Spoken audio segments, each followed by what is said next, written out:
What's going on, everyone? It's time for another creature feature film review today. Today we're actually going to talk about one of those like shitty shark movies that you see on the Sci-Fi Channel and stuff.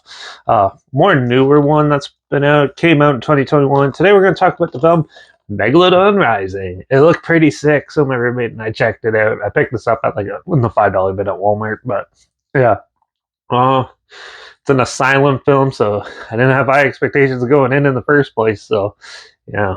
But it stars Tom Sizemore, written by Kochi Pazensky, produced by David Michael Latt, directed by Brian Nowak, who actually did Meteor Moon, Bullet Train Down, Jurassic Domination, 7 Days to Vegas, and a couple other like B movies and stuff. But yeah, so yeah, Megalodon Rising. Well, this is actually a sequel to the Asylum's Megalodon, which I actually have, but I haven't reviewed yet.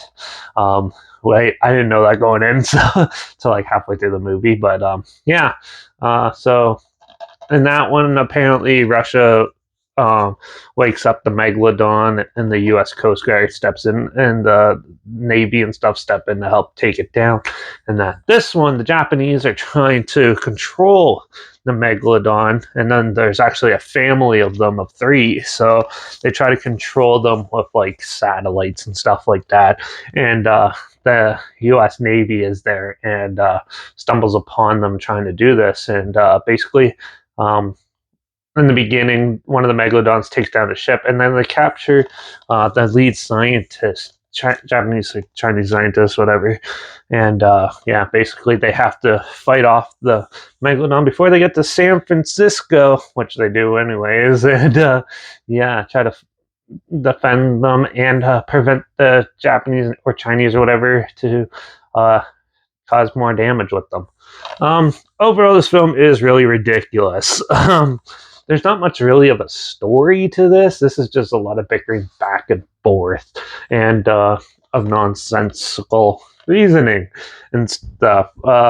There's a lot of cheesy moments in this. You don't really see the shark very often, but when you do, it's not the greatest looking CG sharks at all, but yeah, that's what you get when you get these asylum movies and stuff. So, yeah, the acting is really, really annoying and odd.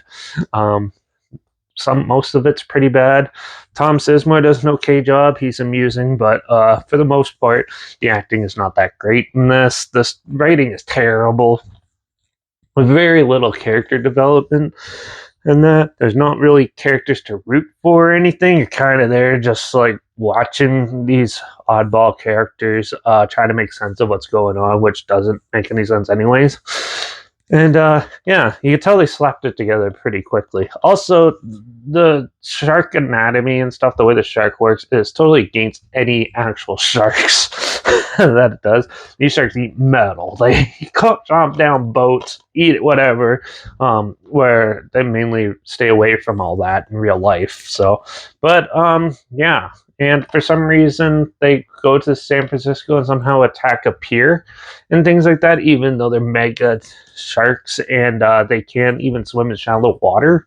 So half of that makes no sense in that. But yeah. So there's a lot of cheesy stuff to write on about. Like if you're drinking with friends and watching this, it's kind of amusing the odd time, especially the costume choices. They have German helmets. Half of it looks like they're on a World War II vessel, even though it's supposed to be taking place in 2021.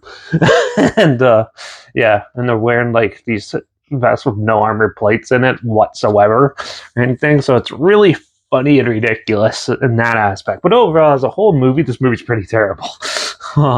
Yeah, the sharks and scenes and stuff were amusing, but they're like the cheapest of cheap CGI, obviously. And overall, this film is just not a good film. If you're looking at it from a standard film aspect, it's pretty terrible.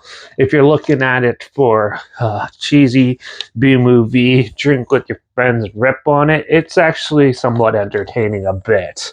But for the most part, the film is not really worth it or worth the time. This cover obviously makes it look way more awesome than it is. So, yeah, I'm gonna give Megalodon Rising a 1.5 because it is a little it is a little more coherent and palatable than like Pterodactyl that I reviewed a couple weeks ago and stuff. But overall, I've seen way better shitty shark movies and stuff that come out straight to streaming and video and stuff than this. So, but for what it is, it's not that great. So, yeah. But if you want to check it out, I'll either link the trailer down below, or if I can find it somewhere where you can watch it for free online, I'll link it down below so you can check that out if it sounds like something you're interested in. And also make sure you check out my Instagram that's linked down below. That's where I always post clips of films and review and feature all my stories. I have the film title hashtag and subgenre film and a hashtag so you're aware of it. Also, my Letterbox is down below at Derek P Reviews. That's where I post my first star rating after watching the films. And I have Twitter now, so that's down below at reviews_Derek. So follow me on one of those platforms, stay in loop with this channel. Like this video, share so more people aware of it. Comment your opinions of the film down below if you have any, and also let me know if you want me to do the first one, if you want to hear my opinion on that, or also let me know if there's any other shitty shark movies and stuff, or that if you have any that you want to hear my opinions on, comment those down below too. I'll try my script as soon as I can, and if I can find them. So don't mind the dog. But yeah.